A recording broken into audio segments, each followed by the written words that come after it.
All right. So I think I can show or try to show, fumble my way through the folding and cutting process. I just am not gonna. I don't think I'll do the uh, the glue process. I don't think I'll film that. I already know how high stakes and high pressure that very fun, enjoyable moment is. That is great and fun and part of the process. But I don't want to do it on camera. So, because everything contributes, everything you do with your hands or are learning or challenging or both or creating, you know, that's just so good for your brain. You know that. But anyway, people know that. But there's science to it. That's a thing called neuroplasticity, when we can sort of regrow with work and effort, but we can sort of like regrow maybe connections. I'm oversimplifying. Look it up. All right. This paper is very large. I need some help.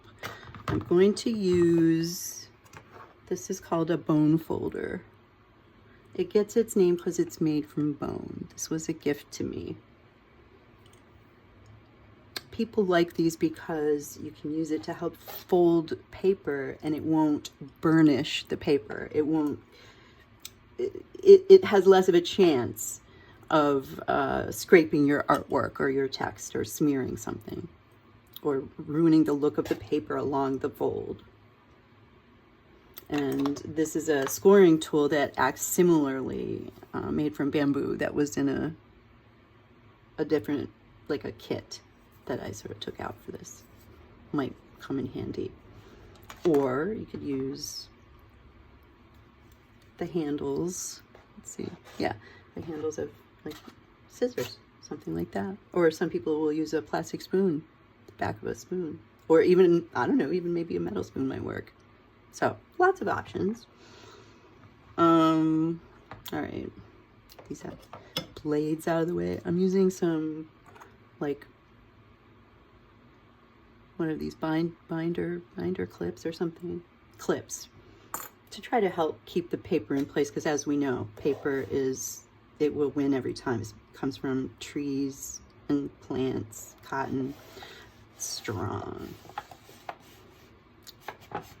The more you fold it, the stronger it gets. Maybe a little help.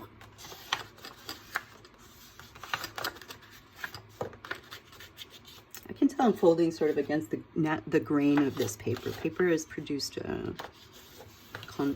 whether it's in batches or mass produced, it has a grain to it.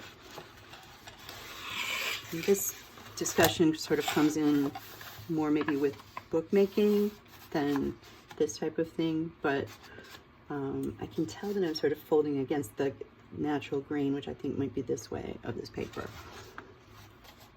All right, just that's a feel thing. What am I doing? Am I on the, is this thing on? Where am I? Ah, okay.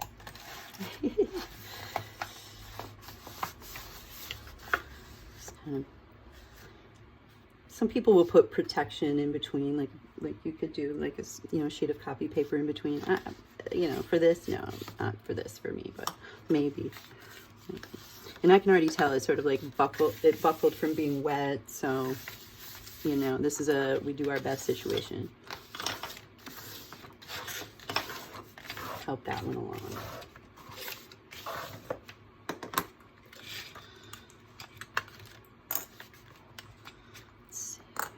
It's going to start kind of thick. All right. I'm just like making those 8 sections again. And I actually am going to call upon these guys to help me out a little bit.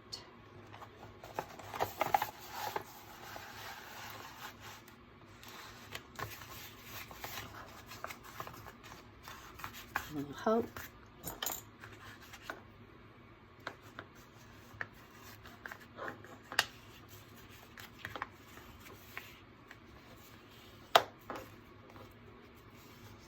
I'm just kind of feeling where it's pushing back at me. I'm trying to be a little more gentle there. It probably has like a big glob of paint or something because of my very heavy-handedness with my watercolors. All right, and then one more. Nice fold. And now I'm going to stop with the clips and stuff and I'm just going to trust that I got it as close to lined up as I could every time. And just go in for the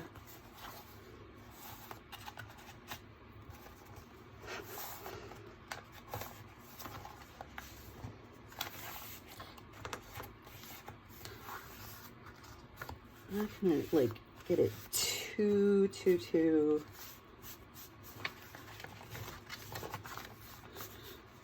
perfect right now. I'm not gonna like get real into it right now because we're gonna do that other cut. I'm gonna open it up.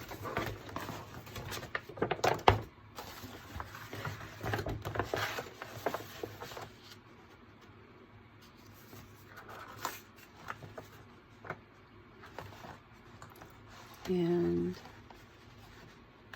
line up the corners. This one I think I might use a little help again.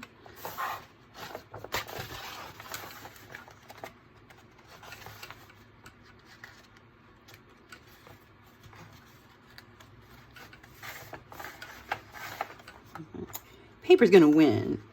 We're gonna tame it with glue later and trimming it up on, but it's gonna like win this.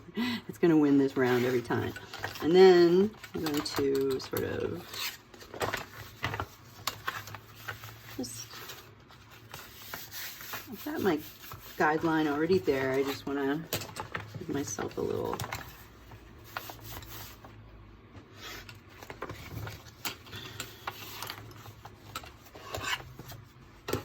and again the fold, cutting only halfway in from the edge of the fold, the spine as it were. Well, ultimately probably not the spine, but hope that my eyes don't fail me. Could also use a craft knife.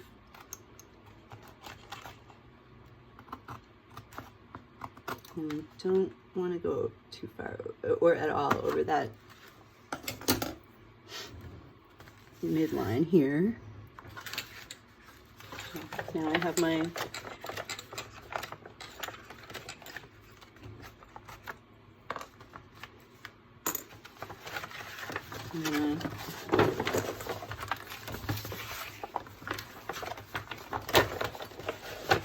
do this thing.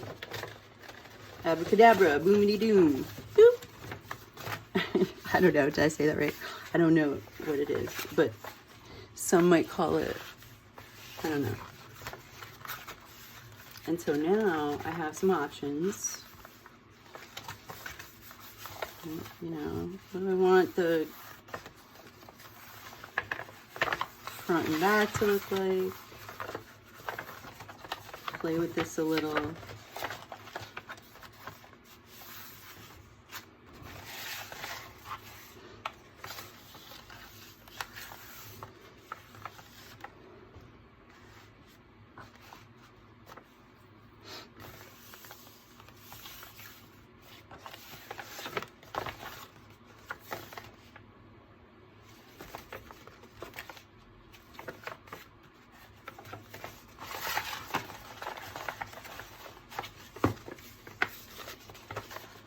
It's starting to make sense to me where I want it to end up.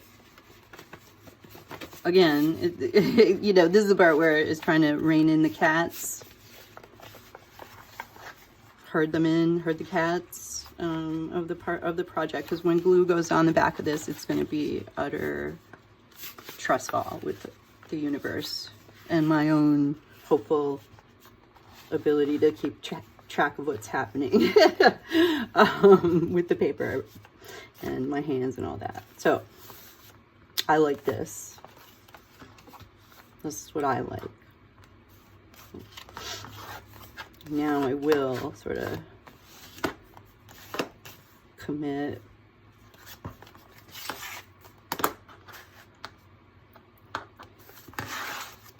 I like to be a little gentler on the edge. There.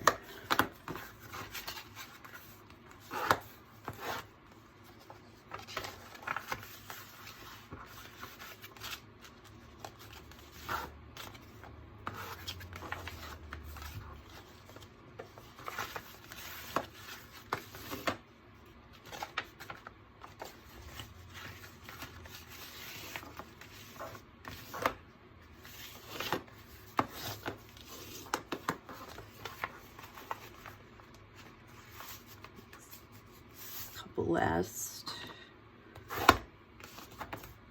squeegees on folder.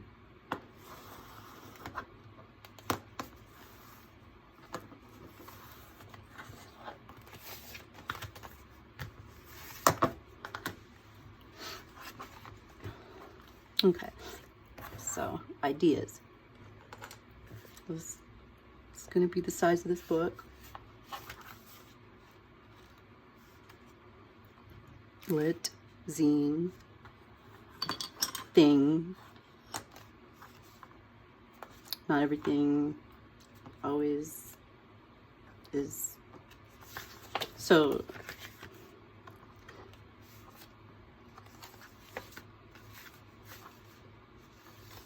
for now, I might, who knows, if this goes to plan. If I wanted to, which I do not, but if I wanted to, I can unfold this before I apply any type of adhesive. Well, it is going to be unfolded, so I might as well do that. But what I mean is, before I continue on with the gluing process, I can, you know, run this through if I had a, you know, some sort of scanner or wanted to take a picture of it or something like that.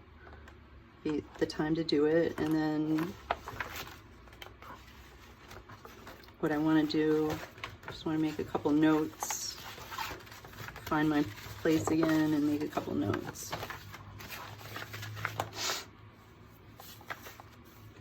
Pencil.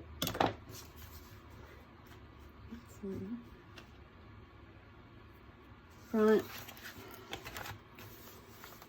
And back. Just in case I get lost. That's okay too. And then once, you know, that it would be, you know, dried under books or, you know, press, whatever, weight, some kind of even weight, hopefully overnight. And then the next day, we'll trim up all these edges. And we'll just make sure we leave the spine. All right, that's yeah, that's where it is, and maybe I'll come back if it turns out.